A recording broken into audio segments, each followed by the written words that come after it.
ท่านทั้งหลายธรรมะเป็นผู้ปกป้องชีวิตของเราธรรมะเป็นผู้ส่งเสริมชีวิตของเราธรรมะจะทำให้ชีวิตเรานั้นอยู่เย็นเป็นสุข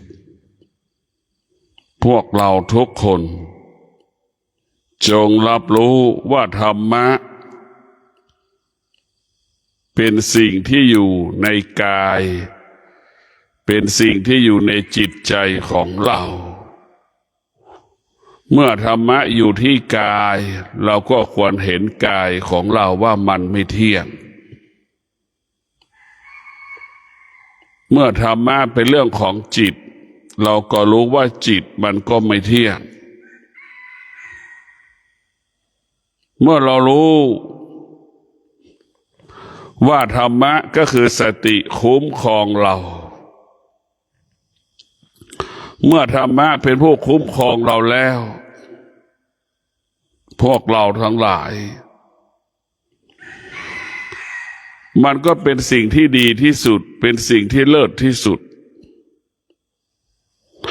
เพราะธรรมะมาอยู่ที่กายที่จิต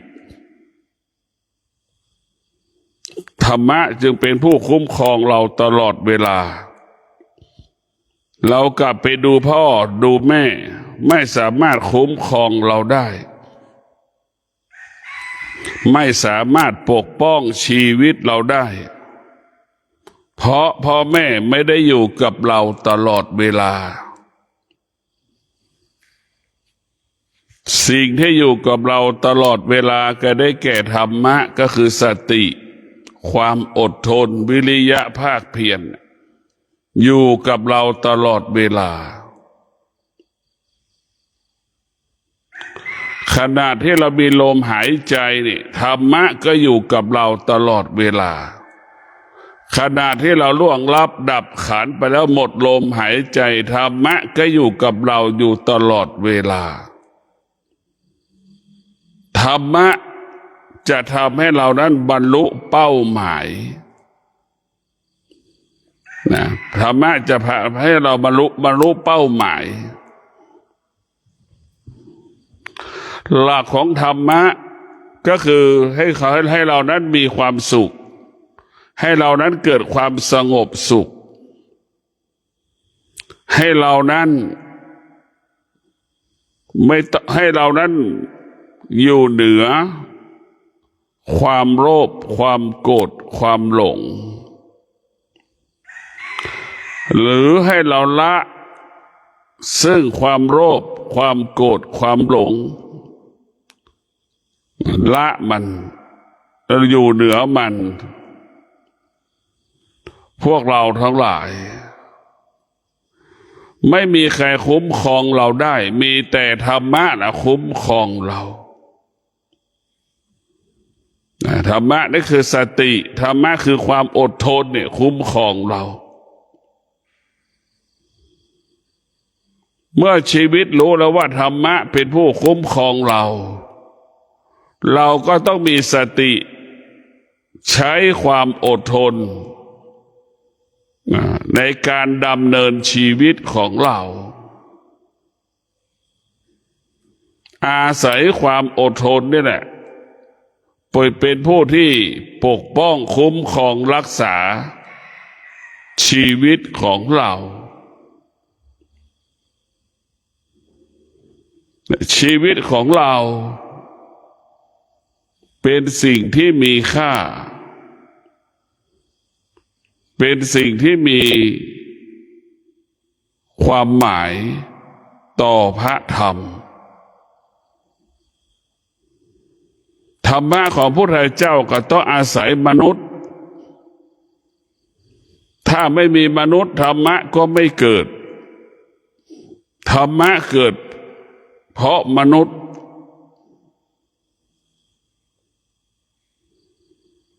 ถ้าไม่มีมนุษย์ธรรมะก็ไม่เกิดไม่รู้จะธรรมะจะไปสอนใครไม่รู้จะอะไรมาเป็นธรรมะเมื่อมีมนุษย์ ก็มีธรรมะเมื่อมนุษย์เกิดธรรมะก็เกิดความดีก็เกิดจากตัวมนุษย์ความชั่วก็เกิดขึ้นจากตัวมนุษย์เนี่ยพวกเราต้องพิจารณาเราจะสังเกตได้พ่อแม่ครูบาอาจารย์บอกให้เรามีสติเมื่อเรามีสติคำว่าแก่คำว่าเจ็บคำว่าตายเนี่ยมันเป็นไปตามหลักธรรมชาติขนาดเดียวกันถ้าเราขาดสติจะทำให้เราแก่เจ็บป่วยตายผิดธรรมชาติทำให้เรานั้นแก่เจ็บตายก่อนเวลากำหนดสติพวกเราทั้งหลายสติได้จะทำให้กายวาจาใจเราปกติตลอดเวลาเรียกว่ากายวาจาใจของเราประกอบไปด้วยศีลสมาธิปัญญาเมื่อกายวาจาใจเราประกอบไปด้วยศีลสมาธิปัญญาแล้ว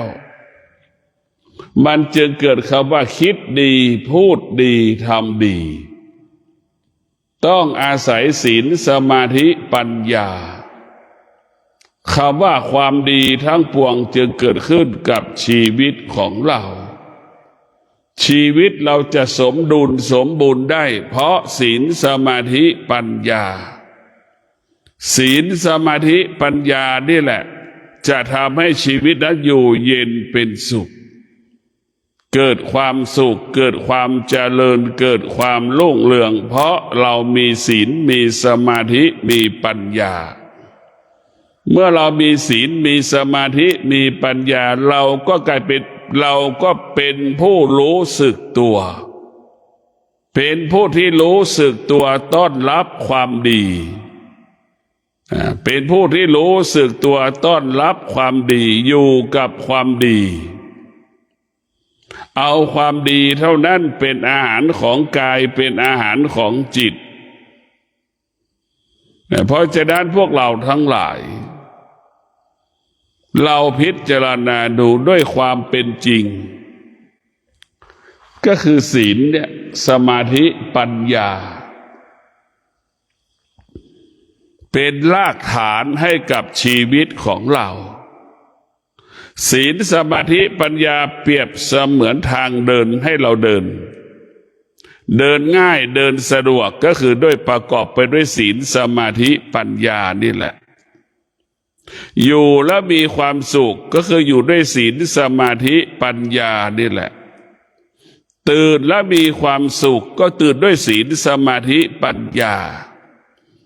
ดำเนินชีวิตประกอบอาชีพมั่นคงปลอดภัยยั่งยืนเจริญรุ่งเรืองงอกงามก็ด้วยศีลสมาธิปัญญาแต่พวกเราทั้งหลาย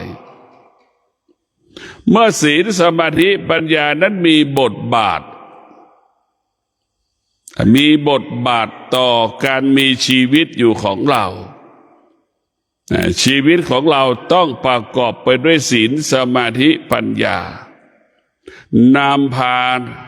ความสงบสุขเกิดขึ้นกับชีวิตของเราได้ชิมรสชาติอาหารแต่เราไม่ได้ชิมรสชาติแห่งพระธรรมคำว่ารสชาติทั้งหลายที่มีอยู่บนโลกใบนี้ที่เป็นคุณประโยชน์ต่อมวลมนุษย์โลกก็ได้แก่รสชาติพระธรรมรสพระธรรมนี่แหละพวกเราทั้งหลายรสชาติแห่งพระธรรมเนี่ยทำให้เรานั้นชีวิตมั่นคงชีวิตปลอดภัยเป็นรสชาติที่สร้างสรรค์ชีวิตแต่พวกเราทั้งหลายรสชาติอาหารกินแล้วทำให้เรานั้นเป็นโทษกินแล้วยังเป็นโทษต่อชีวิตของเราเรามีความอยากมากชีวิตเราก็เป็นโทษมาก ความอยากเป็นภัยต่อชีวิตของเราในความอยากเป็นภัยต่อชีวิตของเราดังเรากินเห็นไหมจนทำให้เราอ้วนพอให้เราอ้วนแล้วจึงเป็นบ่อเกิดแห่งโรคภัยไข้เจ็บเราอ้วนในลุกยากนั่งยากจะทำอะไรก็ยากไปหมดนั่นแหละความอยากเป็นผู้ทำลายคุณภาพชีวิตความอยากได้ทำลายเราหมดส่วนสติศีลสมาธิปัญญานั่นส่งเสริมสนับสนุนให้ชีวิตเรานั้นสูงส่งยิ่งขึ้นไปศีลสมาธิปัญญานั้นส่งเสริมให้ชีวิตเรานั้นอยู่เย็นเป็นสุขเรียกว่าธรรมะให้คุณประโยชน์กับชีวิตเราตลอดเวลาธรรมะให้คุณประโยชน์กับเราทุกขณะลมหายใจเมื่อเรารู้แล้วว่าธรรมะให้คุณประโยชน์กับชีวิตของเราธรรมะก็หมายถึงสติเมื่อเรามีสติแล้วมันจะเกิดคำว่าคุณประโยชน์ถ้าเราขาดสติเมื่อไหร่จะเกิดคำว่าโทษให้กับชีวิตของเราชีวิตเราจะเป็นโทษเพราะเราขาดสติชีวิตเราได้รับโทษก็เพราะเราขาดสติในพวกเราทั้งหลายตัวสติได้สำคัญเรียกว่าสติจะให้คุณประโยชน์ทุกลมหายใจส่วนจิตนั้นให้คุณให้โทษกับเราได้ตลอดเวลาจิตให้คุณให้โทษกับเราได้ทุกการเวลาดีก็อยู่ที่จิตไม่ดีก็อยู่ที่จิตให้โทษเราได้ทุกวันนี้จิตของเราไม่ได้รับการฝึกฝนอบรมจิตของเราเนี่ยมันก็เป็นผู้ไม่รู้จนเราตายทำไมจิตของเราเป็นผู้ไม่รู้แต่เราก็บอกว่าเราจบด็อกเตอร์นั้นเป็นสิ่งสมมุติด็อกเตอร์เป็นสิ่งสมมุติศาสตราจารย์เป็นสิ่งสมมุติอาจารย์ก็เป็นสิ่งสมมุติจบปริญญาโทปริญญาตรีก็เป็นสิ่งสมมุติเป็นผู้ไม่รู้ทั้งสิ้นผู้รู้ทั้งหลายเมื่อจิตเราเป็นผู้รู้คำว่าสุขไม่มีไม่เกิดคำว่าทุกข์ไม่มีไม่เกิดหรือสุขมันมีหรือทุกข์มันมีเราจะอยู่เหนือสุขเราจะอยู่เหนือทุกข์นี่คือจิตผู้รู้ทุกวันนี้จิตเราเนี่ยมันเป็นผู้ไม่รู้วกวนไปมากับความสุขความทุกข์ตั้งแต่หนุ่มสาวจนเราแก่เฒ่าชราวกไปวนมาอยู่กับความสุขอยู่กับความทุกข์นี่แหละจิตเป็นผู้ไม่รู้มันจึงอยู่กับเขาว่าสิ่งที่ซ้ำๆซักๆอยู่ไม่ได้แต่พวกเราต้องพิจารณาผู้ที่มีปัญญาจึงรู้ว่าสุขเป็นสิ่งที่ไม่เที่ยงทุกข์เป็นสิ่งที่ไม่เที่ยงสุขเป็นของร้อนทุกข์เป็นของร้อนสุขเป็นของร้อนทุกข์เป็นของร้อนสุขก็เป็นของเหม็นทุกข์ก็เป็นของเหม็นสำหรับจิตผู้รู้จึงความสุขไม่มีค่าสำหรับจิตผู้รู้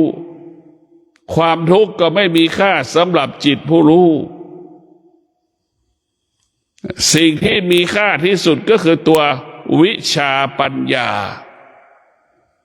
เป็นสิ่งที่มีค่าสำหรับจิตก็คือวิชาปัญญารู้แจ้งซึ่งความจริงของโลกรู้แจ้งซึ่งความจริงที่อยู่เหนือโลกรู้แจ้งซึ่งความจริงสิ่งที่มันเกิดขึ้นในร่างกายของเราคือความอดทนดีใจเสียใจสติมันจะบอกให้เรานั้นอดทนไม่เกิดอาการไม่สำแดงอาการใดๆทั้งสิ้นคือให้เราอดทนสงบรู้แล้วว่าสงบรู้ด้วยความอดทนสงบรู้ด้วยวิชาปัญญาสงบรู้ด้วยวิชาปัญญาเราจะรู้ได้ว่าจิตของเราเนี่ยเราเกิดมาเนี่ยเราต้องฝึกจิตของเราถึงจะเป็นจิตผู้รู้ว่าความโลภความโกรธความหลงเนี่ยมันไม่เที่ยงเราก็จะละความโลภความโกรธความหลงความเกลียดความชังทั้งหลายจะไม่เกิดเพราะเรารู้ว่ามันเป็นสิ่งที่ไม่เที่ยง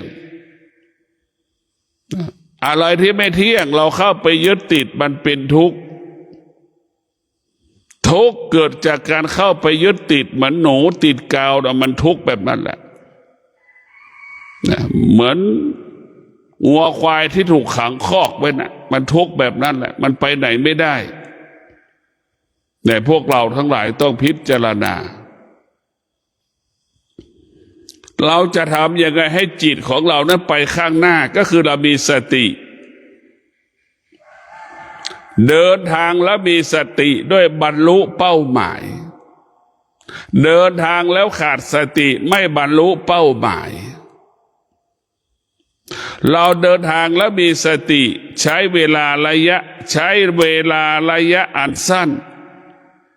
แต่ถ้าเดินทางแล้วขาดสติใช้ระยะเวลาเดินทางยาวนานแต่พวกเราทั้งหลาย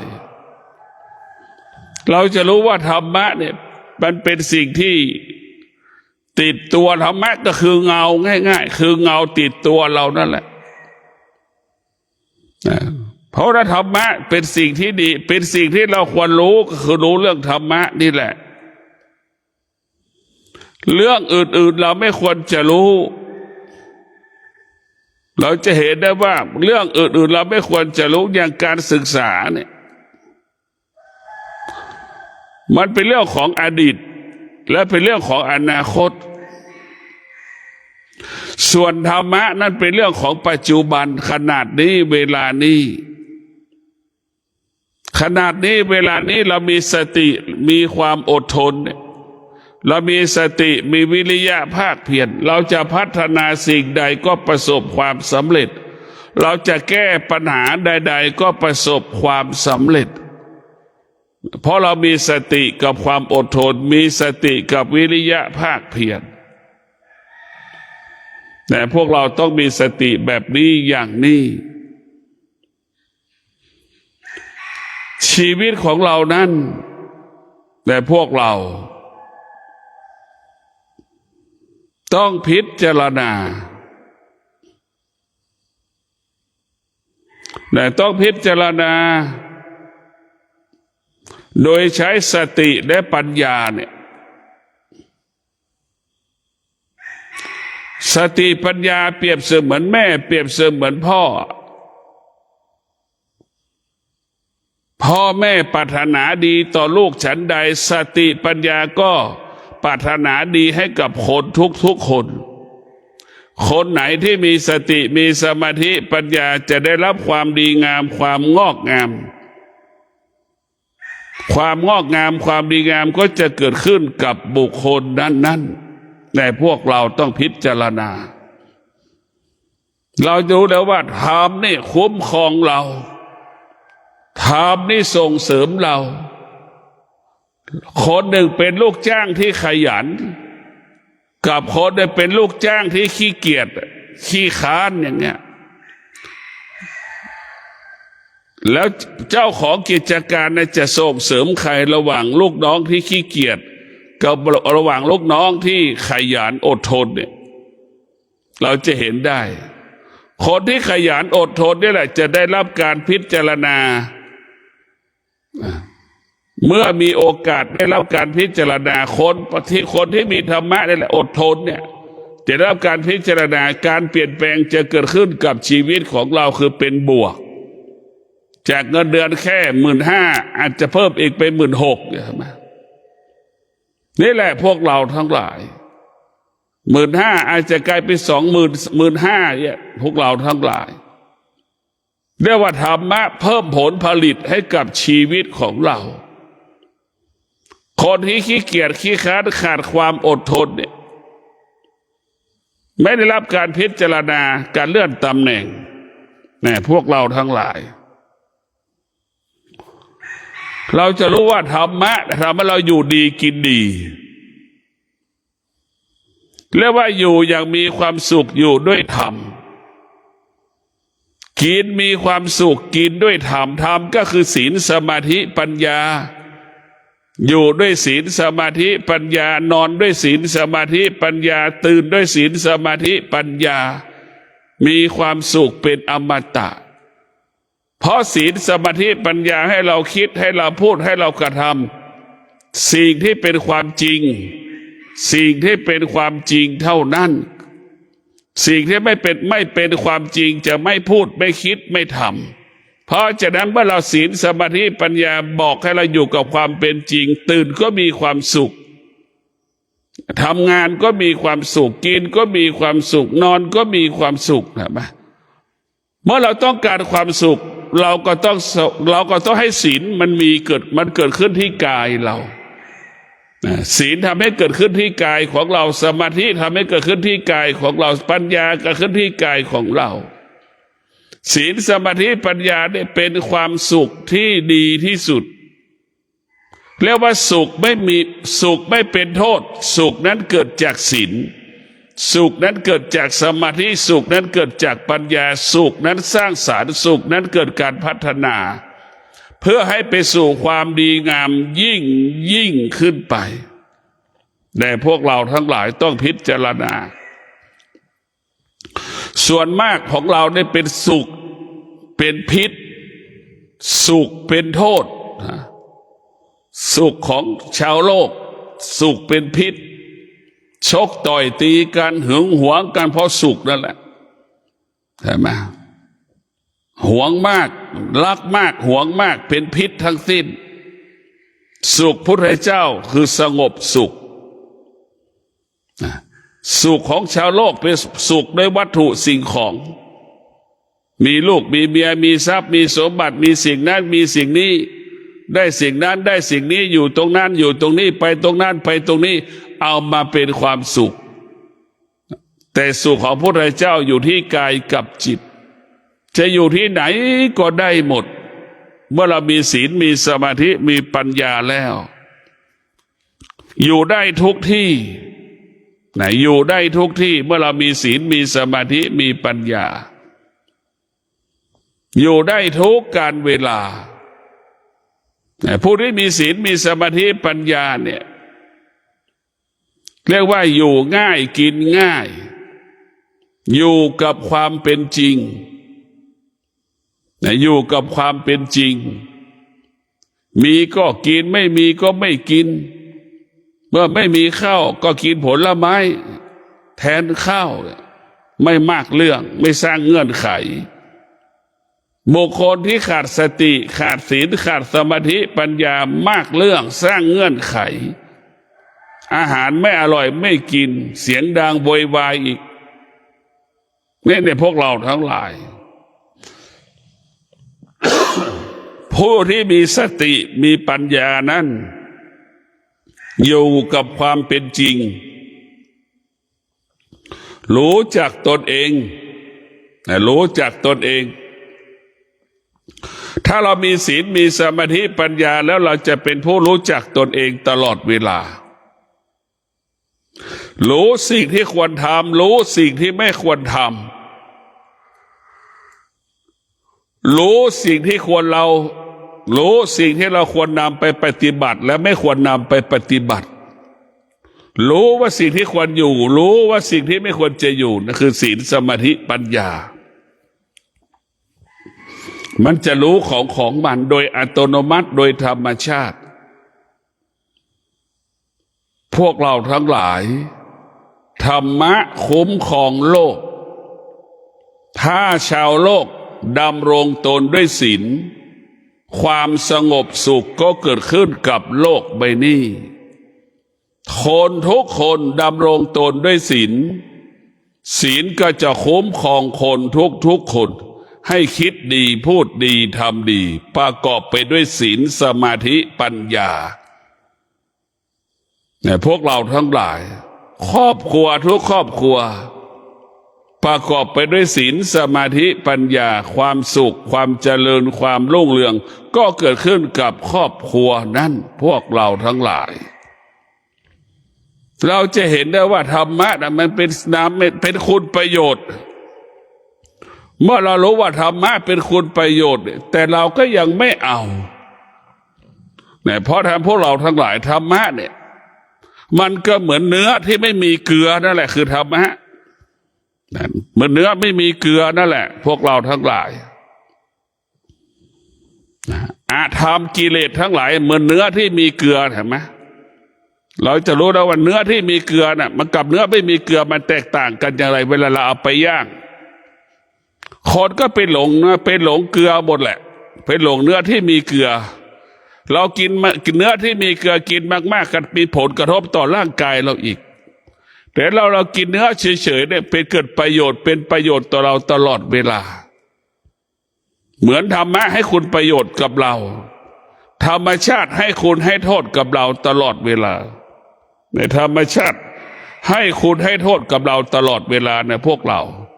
ส่วนธรรมะให้คุณประโยชน์กับเราตลอดเวลาให้เราเข้าใจแบบนี้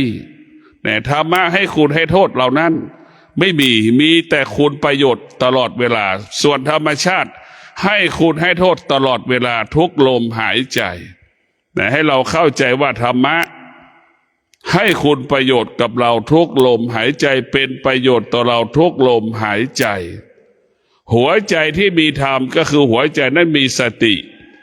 หัวใจที่มีธรรมะก็หัวใจนั้นมีความอดทนหัวใจที่มีธรรมะหัวใจนั้นจะมีวิริยะภาคเพียรบุคคลใดก็แล้วแต่ที่ดำรงตนด้วยศีลสมาธิปัญญาอดอยากไม่มีคำว่าอดอยากลำบากคำนี้จะไม่เกิดที่เราอดอยากลำบากเพราะเราขาดศีลสมาธิปัญญาเมื่อเรามีศีลสมาธิปัญญามีแต่คำว่าอุดมสมบูรณ์คำว่าอุดมสมบูรณ์จะเกิดขึ้นกับชีวิตของเราอุดมสมบูรณ์จะเกิดขึ้นกับชีวิตของเราให้เราเข้าใจ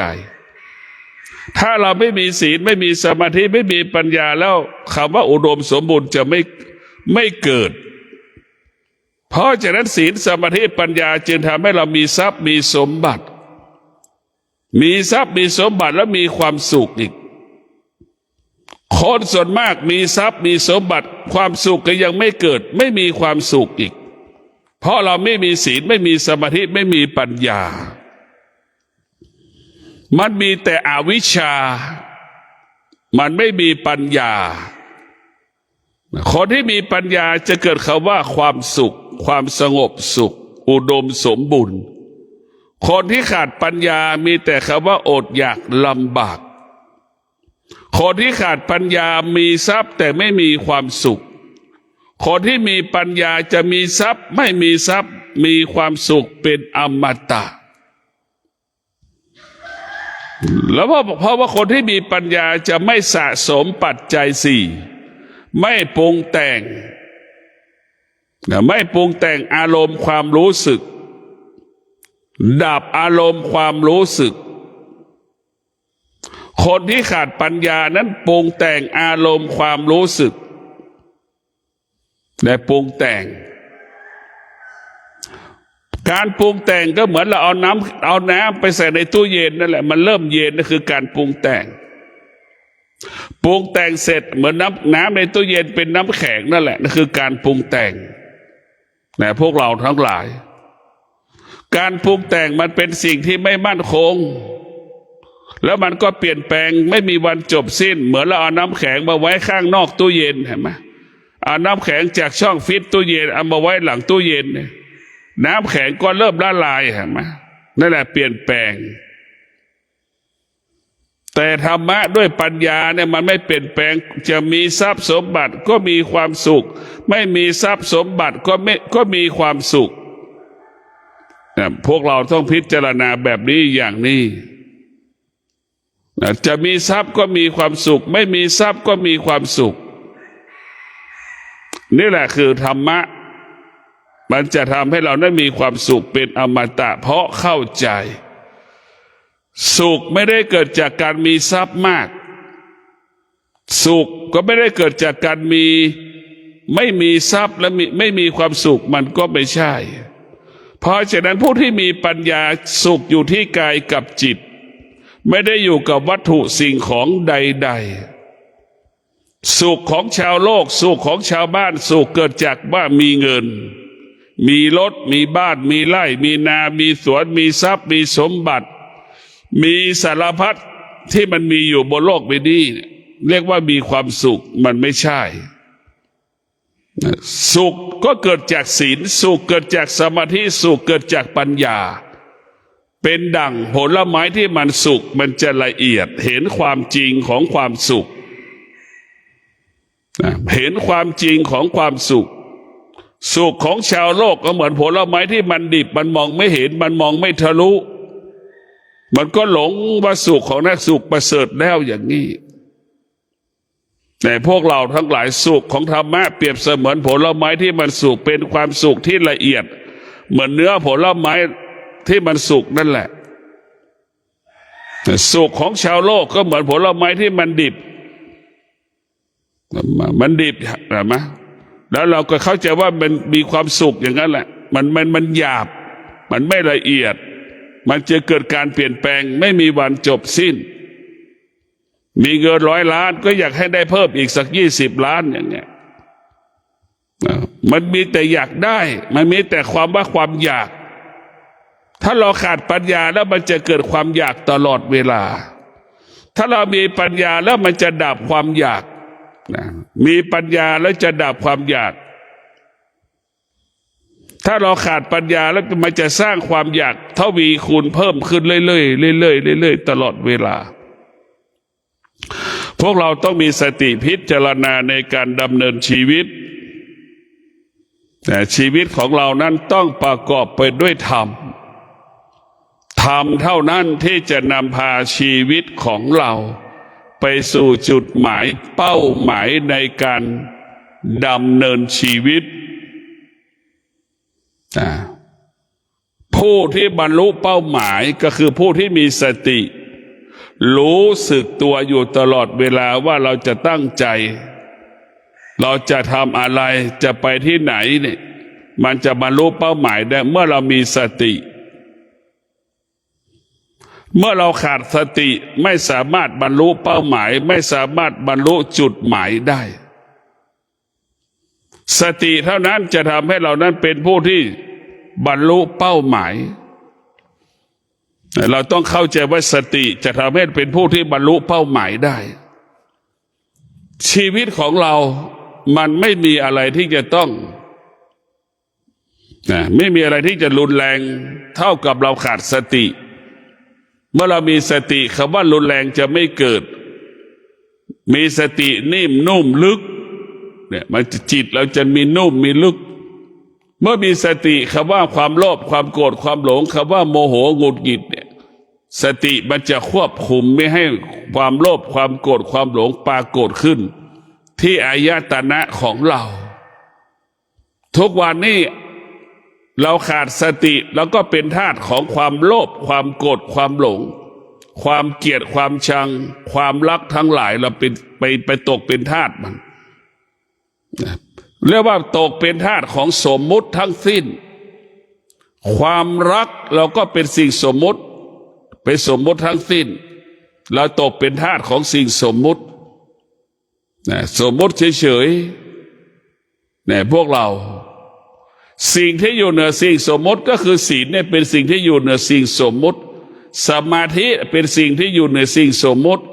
ปัญญาเนี่ยเป็นสิ่งที่อยู่เหนือสิ่งสมมุติบุคคลได้ดำรงตนด้วยศีลสมาธิปัญญาจะอยู่เหนือสิ่งสมมุติอยู่เหนือเวทนาอยู่เหนืออุปทานเนี่ยพวกเราทั้งหลายชีวิตเรานะเหมือนลูกอมนั่นแหละที่เราอมนะ่ะเดี๋ยวมันก็หายไปจากลิ้นเราหมดเห็นไหมชีวิตเรามันสั้นแบบนั้นแหละเหมือนลูกอมที่เราอมนะมันเปลี่ยนแปลงและแปรสภาพตลอดเวลาชีวิตเราไม่สามารถคงสภาพเดิมได้นะเพราะมันเปลี่ยนแปลงตลอดเวลาธรรมะของพระพุทธเจ้าจึงบอกให้เราอยู่กับการเปลี่ยนแปลงหรืออยู่เหนือการเปลี่ยนแปลงอารมณ์ของเราอยู่เหนือการเปลี่ยนแปลงก็คืออยู่เหนือความโลภความโกรธความหลงอยู่เหนือความอยากน่ะความอยากมันจะเปลี่ยนแปลงเราเห็นไหมความอยากมันจะเปลี่ยนแปลงความโลภมันก็จะเปลี่ยนแปลงชีวิตของเราเนี่ยเราต้องเปลี่ยนแปลงเนี่ยความโลภความโกรธความหลงเนี่ยเราต้องเปลี่ยนแปลงมันจะเปลี่ยนแปลงชีวิตเราให้เป็นโทษให้รับโทษถ้าชีวิตเราปราศจากความโลภความโกรธความหลงชีวิตเราจะมีคุณประโยชน์ต่อเราเท่านั้นเรียกว่ามีคุณประโยชน์ต่อเราทุกลมหายใจพวกเราต้องพิจารณาทุกสิ่งทุกอย่างมันไม่เที่ยงเราต้องพิจารณาตลอดเวลาว่าธรรมะเท่านั้นคุ้มครองเราส่งเสริมเราถ้าเราไม่มีธรรมะเนี่ยไม่มีใครส่งเสริมเราคนที่ขี้เกียจไม่มีใครส่งเสริมคนที่ขยันอดทนภาคเพียรเป็นคนที่ส่งเสริมนี่คือธรรมะส่งเสริมเราไม่เข้าใจว่าธรรมะจะส่งเสริมเรายังไงถ้าเราคนหนึ่งขี้เกียจคนหนึ่งมีความอดทนขยันเนี่ยใครจะเจ้านายจะส่งเสริมใครนายจ้างจะส่งเสริมใครผู้บังคับบัญชาจะส่งเสริมใครล่ะนี่คือง่ายที่สุดธรรมะเป็นผู้ส่งเสริมชีวิตในพวกเราเพราะฉะนั้นมนุษย์ทุกคนเนี่ยยังไม่รู้เข้าใจว่าการศึกษาจะส่งเสริมชีวิตเราการศึกษาเป็นเรื่องของกิเลสธรรมะน่ะไม่มีคำว่ากิเลสเช่นเราบอกให้เราอดทนเห็นไหมเมื่อเราอดทนต่อสภาพฤดูฝนฤดูหนาวฤดูฝนฤดูฝนฤดูหนาวฤดูร้อนเนี่ยเจ้านายก็เห็นค่าเราทำงานและต่อสู้กับฤดูร้อนฤดูหนาวฤดูฝนได้อย่างเป็นปกติแต่คนอีกคนหนึ่งลูกจ้างอีกคนหนึ่งเวลาฝนตกฤดูร้อนฤดูหนาวปรากฏก็มีเหตุมีผลหลบหลีกไม่อยากไปทำงานไม่อยากทำงานนะครับเจ้านายมันก็รู้แล้วเพราะฉะนั้นธรรมะในส่งเสริมให้เราอยู่ดีกินดีนี่เรามีความขยันมีความอดทนทำงานต่อนายจ้างนายจ้างก็เลื่อนเงินเดือนปรับเงินเดือนเราขึ้นเนี่ยทำให้เราอยู่ดีกินดีแต่พวกเราต้องพิจารณาอดทนเท่านั้นจะทำให้เราอยู่มีกินอดทนเท่านั้นจะทำให้เราเหลือกินอดทนเท่านั้นจะทำให้เรานั้นมีกินเหลือกินและแบ่งปันให้กับบุคคลอื่นๆเพราะความอดทนเป็นบ่อเกิดแห่งทรัพย์สมบัติเราจะต้องรู้แล้วว่าความอดทนใครก็แล้วแต่ที่ดำรงตนด้วยความอดทนมีทรัพย์ก็ทวีคูณเพิ่มขึ้นไม่มีทรัพย์ก็จะเกิดขึ้นเมื่อเรามีความอดทนเมื่อเรามีความอดทนแล้วจะใช้ทรัพย์ให้เป็นประโยชน์ใช้ทรัพย์ให้เป็นประโยชน์เท่าที่จำเป็นจะไม่สุรุ่ยสุร่ายเนี่ยธรรมะมันจะควบคุมการใช้ทรัพย์อีกทุกวันนี้เราขาดสติลูกเศรษฐีกลายเป็นคนยากจนกลายเป็นคนจนเพราะอะไรขาดสติใช้ทรัพย์สุรุ่ยสุร่ายเนี่ยเพราะเขาไม่มีธรรมะจึงใช้ชีวิตฟุ่มเฟือยใช้ชีวิตไปกับสังคมผู้คน จนถึงที่สุดหมดเนื้อหมดตัวลำบากอดอยากไม่มีที่นอนไปอาศัยเขานอนไปอาศัยเขากินนี่ก็เพราะเราขาดสติเพราะเราไม่มีธรรมะในพวกเราทั้งหลายธรรมะนี่จะทำให้เรานั้นอยู่ดีกินดีมีความสุขคือธรรมะเท่านั้นคนที่มีธรรมะกับคนที่มีกินมีใช้เหลือกินเหลือใช้ทั้งสิ้นเราจะสังเกตว่าวัดดอนจันทร์เลี้ยงเด็ก980 คนธรรมะทั้งนั้นเลี้ยงเด็กธรรมะทั้งนั้นเลี้ยงเด็กคนที่เลี้ยงเด็กก็ต้องมีธรรมะเด็กก็ต้องมีธรรมะคนที่นำอาหารร่วมกันบริจาคก็ต้องมีธรรมะธรรมะทำให้เรามีกินเนี่ยเห็นไหมทำให้เราเหลือกินเนี่ยเห็นไหมนี่คือธรรมะธรรมะก็ได้แก่สติความอดทนธรรมะได้แก่สติวิริยะภาคเพียรเช่นเด็กวัดดอนจันทร์ก็ต้องประพฤติตนอยู่ในศีลสมาธิปัญญาน่ะคนถึงจะเป็นที่รักของคนทุกคนเมื่อมาเจอเด็กวัดดอนจันทร์แล้วก็จะมีความพร้อมที่จะมาช่วยเหลือ41 ปีเนี่ยมาเลี้ยงเด็กวัดดอนจันทร์ก็เพราะธรรมะนี่แหละเลี้ยงเด็กจึงเอาธรรมะมาควบคุมพฤติกรรมของเด็กเราจะอาศัยข้าวเขากินเราต้องดำรงตนชีวิตของเราเป็นประโยชน์เกิดประโยชน์ประพฤติตนปฏิบัติตนให้เป็นที่รักของบุคคลอื่นๆนี่แหละพวกเราทั้งหลายนั่งก็ต้องเป็นระเบียบยืนก็ต้องเป็นระเบียบจะไปโรงเรียนก็ต้องเป็นระเบียบเรียกว่าทุกการเวลาต้องมีระเบียบบทมากำกับจะกินข้าวก็ต้องจัดแถวตื่นก็ตื่นพร้อมกันหมดสวดมนต์ก็พร้อมกันหมดนี่แหละคือการฝึกจึงทำธรรมะจึงทำให้เรางดงามเนี่ยพวกเราทั้งหลายธรรมะทำให้เรางดงามคนที่มีธรรมก็คือเป็นคนที่งดงามคนที่ไม่มีธรรมเป็นคนที่ไม่งดงามคนที่มีธรรมะปราศจากโมโหหงุดหงิดหน้าตาก็ผ่องใสผิวพรรณก็งดงามนะคนที่มีธรรมะคนที่ไม่มีธรรมะหงุดหงิดง่ายโมโหง่ายไม่พอใจง่ายนะมะหน้าตาก็ไม่เบิกบานมีแต่เศร้าหมองหงุดหงิดค้ำไปหมดเพราะหงุดหงิดเพราะฉะนั้นพวกเราทั้งหลายความว่างดงามต้องเกิดจากศีลสมาธิปัญญา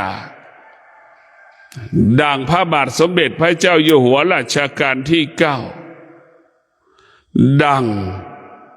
หลวงปู่มั่นแก่แล้วก็งดงามด้วยธรรม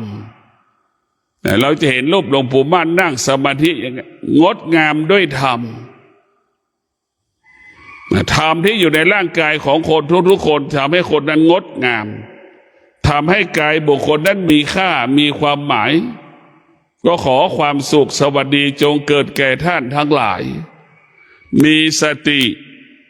รู้สึกตัวสติเท่านั้นที่จะปกป้องคุ้มครองชีวิตเราสติเท่านั้นที่จะส่งเสริมเราให้เราอยู่เย็นเป็นสุขเกิดความสุขเกิดความเจริญก็เพราะสติจะทำให้เรานั้นบรรลุจุดหมายบรรลุเป้าหมายดังที่เราต้องการและปรารถนาสติเป็นคุณประโยชน์กับเราจิตให้โทษกับเราตลอดเวลาควรใช้สติมากกว่าควรใช้จิตอาศัยสติให้มากกว่าอาศัยจิตให้คุณให้โทษจิตให้คุณให้โทษเหมือนลูกแม่ไม่ตอบสนองลูกจะให้โทษกับแม่สำแดงอาการกับแม่ไม่พอใจแม่ด่าแม่ไม่เคารพแม่น่ะจิตให้คุณให้โทษ ส่วนสตินั้นให้คุณกับเราตลอดเวลาแม่จะไม่โมโหให้ลูกเห็นไหมนี่แหละให้คุณประโยชน์กับเราแม่จะไม่ตอบสนองอารมณ์ของลูกเห็นไหมที่ลูกแสดงออกนี่แหละก็ขอให้พวกเรามีสติใช้สติอาศัยสติจะเกิดประโยชน์เป็นประโยชน์กับชีวิตเรา ทุกลมหายใจจนหมดลมหายใจ ขอเจริญพร